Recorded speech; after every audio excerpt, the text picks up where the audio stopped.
Two men who know the angles, uncover and untangle all the questions and the webs left out to tangle. Being 1962, last Wednesday's afternoon, they'll bend your ears with reckless self-abandon.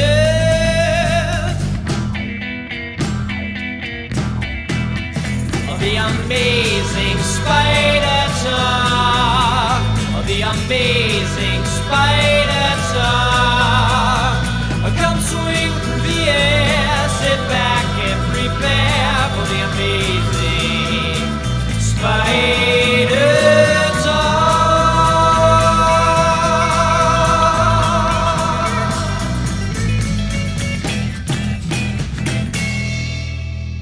Hello, I'm Dapper Dan Gavosden, and I'm the founder and editor of AmazingSpiderTalk.com. And I'm mischievous Mark Chinacchio, the founder of the Chasing Amazing blog and author of 100 Things Spider-Man Fans Should Know and Do Before They Die. Well, thanks everyone out there for joining us for this special teaser episode of the all-new Amazing Spider Talk.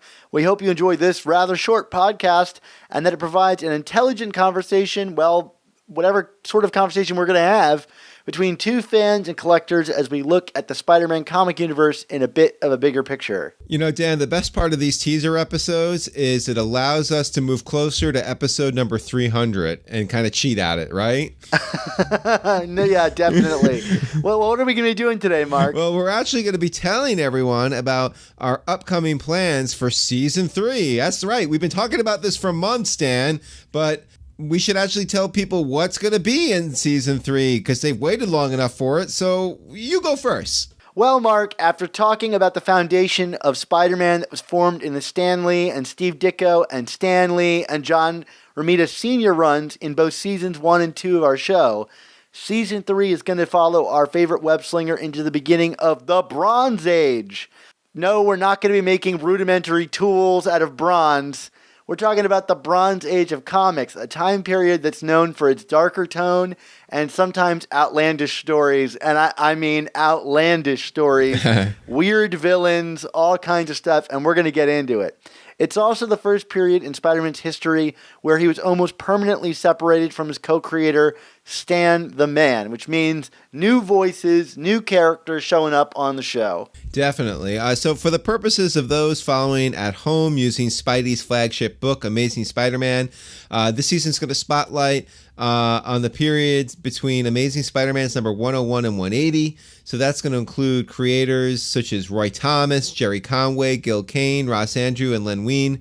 However, as was the case last season, Amazing Spider-Man is not going to be the only comic or media that we discuss. You know, while Spidey did hit the big time in season 2, as we said every episode that season, I think he truly went supernova in the Bronze Age in the 1970s. I mean, he started in even more toys and merchandise. He got a live-action television gig where, you know, he fought like a wall and villains with measles. He even starred in his own newspaper comic strip. Additionally, Spidey did evolve in comics. I mean, he got out front and center in some new series like Marvel Team Up and Spectacular Spider-Man. He faced off against some awesome new villains like Mirage and Mindworm, and Stegron. He got cloned. I mean, talk about one and done stories, right? I mean, cloning Spider-Man. What a waste of time that was in the 70s. Glad we never heard that one again, Dan. And then, you know, he forged some new relationships with the supporting cast. And I guess the last kind of inconsequential thing that happened was, you know, he watched his girlfriend die in front of him, and that changed comics forever. Well, sounds really boring, Mark. It was a boring time. Of course, as is always the case, we plan to line up some special guests over the course of the season to talk about their work during this time period or how they were influenced by these comics and series years later. We'll also feature recut older interviews with guests that further discuss the topics related to the new shows that we're producing because, Mark, we're over 200 episodes in here. We've got a huge library of content to pull from, and we don't want you guys missing out on anything new, old, whatever. We got so many great interviews already recorded that we're going to kind of try to mix those into the stuff we're recording that's new. I can't wait. I love recutting. It's like a bottle episode. This is perfect. Mark, when are we planning on dropping this new season? Well, I'm not going to pull a Dreamcast and say it goes on sale tomorrow. Instead, what I would tell everyone is to be on the lookout for season 3 in the new year, in 2019. Very early in the new year, I'd say. And then we'll have a few more special announcements to come as the season starts up, especially if you are, Patreon subscriber.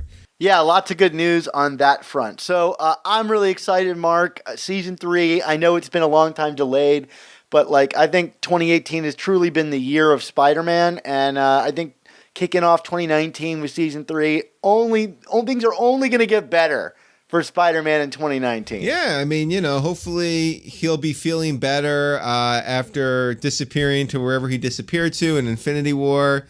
Oh, spoiler. So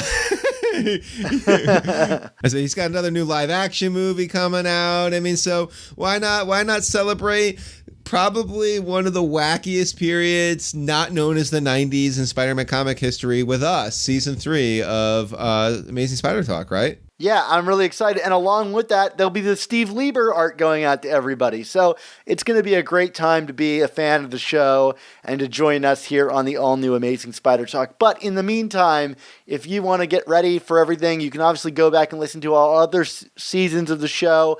But Mark, where can we find you on the internet? Yeah, you can find me on Twitter at ChasingASMblog. And then you can also read my book, 100 Things Spider-Man Fans Should Know and Do Before They Die.